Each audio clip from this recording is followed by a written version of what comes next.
Qiz bola bilan eng yaqin do'stingiz farqi, qiz bolasiga yaxshi gapiradi, shirin gapiradi, sizga jonimni ham beraman deb va'da beradi, lekin Instagramdagi parolini ham bermaydi.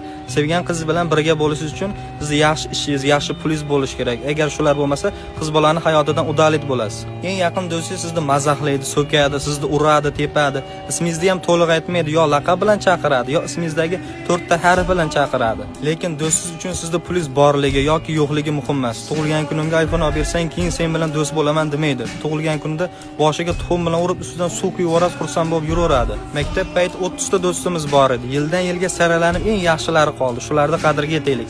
70 ga kirganda ham bir-birimizni hassa bilan urib yurish nasib qilsin. Hayotimizga 100 ta qiz kirib chiqib ketadi, lekin eng yaxshi, eng yaqin do'stlarimiz shular. O'limgacha birga bo'laylik.